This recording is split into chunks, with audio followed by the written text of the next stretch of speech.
കർത്താവ് നിങ്ങളോട് കൂടെ. അങ്ങേ ആത്മാവോടും കൂടെ. മർക്കോസിന്റെ വിശുദ്ധ സുവിശേഷത്തിനുള്ള വായന. കർത്താവേ, അങ്ങേക്ക് മഹത്വം.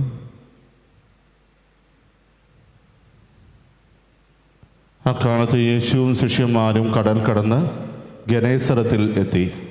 വഞ്ചി കരയ്ക്ക് അടുപ്പിച്ചു. കരയ്ക്കിറങ്ങിയപ്പോൾ തന്നെ ആളുകൾ അവനെ തിരിച്ചറിഞ്ഞു.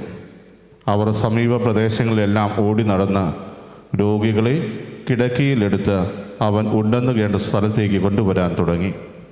ഗ്രാമങ്ങളിലോ നഗരങ്ങളിലോ നാട്ടിൻപുറങ്ങളിലോ അവൻ ചെന്നിടത്തൊക്കെ ആളുകൾ രോഗികളെ കൊണ്ടുവന്ന് പൊതുസ്ഥലങ്ങളിൽ കിടത്തിയിരുന്നു. അവൻ്റെ വസ്ത്രത്തിൻ്റെ വിളിമ്പിലെങ്കിലും സ്പർശിക്കാൻ അനുവദിക്കണമെന്ന് അവർ അപേക്ഷിച്ചു. സ്പർശിച്ചവരെല്ലാം സുഖം പ്രാപിക്കുകയും ചെയ്തു. കർത്താവിൻ്റെ സുവിശേഷം. ക്രിസ്തുവേ, അങ്ങേക്ക് സ്തുതി.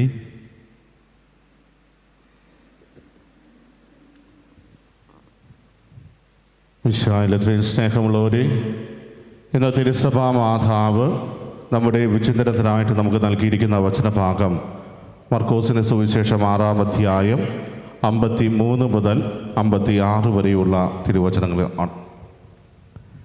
കഴിഞ്ഞ ഞായറാഴ്ച, അതായത് ഇന്നലെ നമ്മൾ വായിച്ചു കേട്ടത് യേശുനാഥൻ പത്രോസിൻ്റെ അമ്മായിയമ്മയെ സുഖപ്പെടുത്തുന്ന ഒരു സംഭവമാണ്.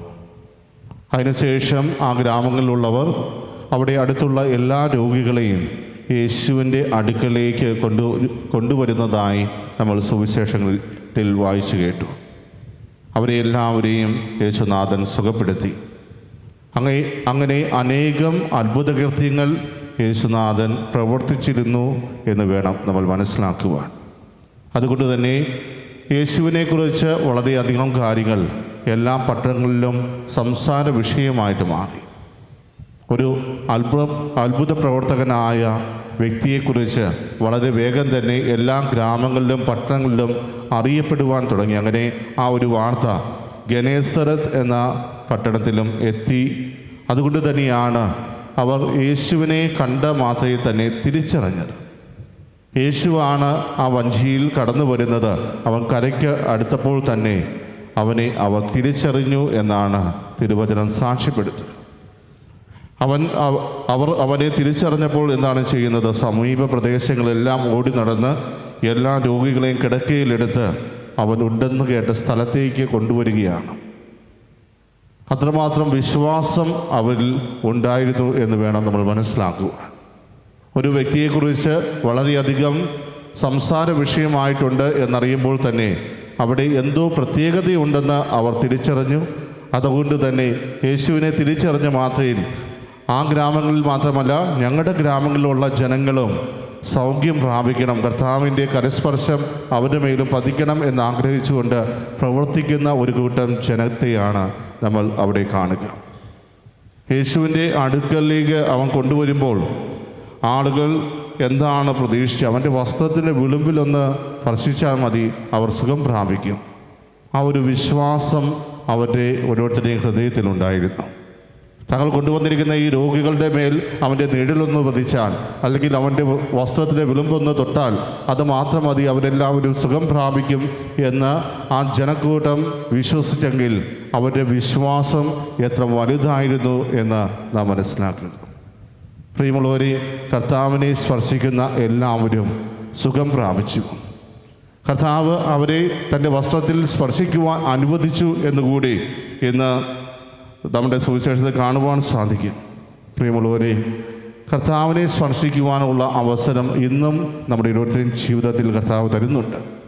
പക്ഷേ ആ കർത്താവിൻ്റെ വസ്ത്രത്തിൻ്റെ വിളിമ്പിൽ ഒന്ന് സ്പർശിക്കുവാൻ തക്ക വിധം വിശ്വാസം നമുക്കുണ്ടോ എന്നതാണ് ഒരു ചോദ്യചിഹ്നമായി നമ്മുടെ മുമ്പിലേക്ക് കടന്നു വരിക. പലപ്പോഴും പഴയ കാലത്ത് ജനങ്ങൾ പുലർത്തിയിരുന്ന വിശ്വാസത്തിൻ്റെ പകുതി പോലും നമ്മുടെ ഓരോരുത്തരുടെയും ജീവിതത്തിൽ ഇല്ല എന്നുള്ളതാണ് സത്യം. ഇവിടെ ആ ജനക്കൂട്ടം യേശുവിനെക്കുറിച്ച് കേട്ടു. ആ കേൾവി ഒരു വിശ്വാസമായിട്ട് മാറി. പ്രിയമുള്ളവരെ, ദൈവത്തിൻ്റെ വചനത്തിൽ വിശ്വസിക്കുക എന്നുള്ളത് ഏറ്റവും പരമപ്രധാനമായ ഒരു കാര്യമാണ്. വിശ്വാസം കേൾവിയിൽ നിന്നാണെന്ന് നമ്മൾ ലേഖനത്തിൽ വായിക്കുന്നുണ്ട്. ആ കേൾവി എന്ന് പറയുന്നത് യേശു ക്രിസ്തുവിനെ കുറിച്ചുള്ള വചനവുമാണെന്നും വചനം പറയുന്നുണ്ട്. അങ്ങനെയെങ്കിൽ പ്രിയമുള്ളവരെ, നമ്മുടെ കേൾവി എങ്ങനെയാണ് വിശ്വാസത്തിലേക്ക് കടന്നു വരുന്നത്? നമ്മളും യേശുവിനെക്കുറിച്ച് ഒത്തിരിയേറെ അറിയുന്നുണ്ട്, യേശുവിനെക്കുറിച്ച് ഒത്തിരിയേറെ പ്രസംഗങ്ങൾ കേൾക്കുന്നുണ്ട്, യേശുവിനെക്കുറിച്ച് എഴുതപ്പെട്ടിട്ടുള്ള പുസ്തകങ്ങൾ വായിക്കുന്നുണ്ട്. പക്ഷേ അതെല്ലാം എപ്രകാരമാണ് എൻ്റെ വിശ്വാസത്തെ വളർത്തുവാൻ സഹായിക്കുന്നത്? യേശുവിലുള്ള എൻ്റെ വിശ്വാസം ഇതിലൂടെ എത്രമാത്രം വളർന്നിട്ടുണ്ട്? യേശുവിനോട് പ്രാർത്ഥിക്കുമ്പോൾ കർത്താവ് എൻ്റെ ജീവിതത്തിൽ പ്രവർത്തിക്കുന്നുണ്ട്, കർത്താവ് അവൻ്റെ കരസ്പർശം നമ്മളിലേക്ക് അയക്കുന്നുണ്ട് എന്ന് തിരിച്ചറിയുവാൻ നമ്മളിൽ എത്ര പേർക്ക് സാധിക്കുന്നുണ്ട്? പ്രിയമുള്ളവരെ, കർത്താവിനെ സ്പർശിക്കുന്ന എല്ലാവരും സുഖം പ്രാപിച്ചു. അതുപോലെ തന്നെ കർത്താവ് സ്പർശിച്ചവരും സുഖം പ്രാപിച്ചു എന്ന് വചനം പറയുമ്പോൾ, കർത്താവ് നമ്മുടെ ജീവിതത്തിലേക്ക് കടന്നു വന്ന് നമ്മളെ ഓരോരുത്തരെയും സ്പർശിക്കണമെങ്കിൽ നമ്മുടെ ജീവിതത്തിൽ ഉണ്ടായിരിക്കേണ്ട ഒരേ ഒരു കാര്യം വിശ്വാസം എന്നതാണ്. ആ ഒരു വിശ്വാസം നമ്മുടെ ജീവിതത്തിൽ ആഴപ്പെടണം. ആ വിശ്വാസം നമ്മുടെ ജീവിതത്തിൽ ആഴപ്പെടുമ്പോൾ കർത്താവിൽ ആശ്രയിക്കുവാനുള്ള ഒരു കൃപ കർത്താവ് നമുക്ക് നൽകും.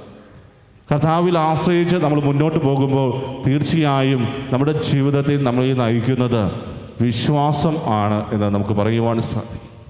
അതുകൊണ്ട് ഇന്ന് ഈ ദൈവബലിയെ സംബന്ധിക്കുമ്പോൾ നമ്മൾ ഓരോരുത്തരും നമ്മോട് തന്നെ ചോദിക്കേണ്ടത്, എൻ്റെ വിശ്വാസം ഇത്രയും നാളുകൾക്കിടയിൽ എത്രമാത്രം വർദ്ധിച്ചിട്ടുണ്ട്?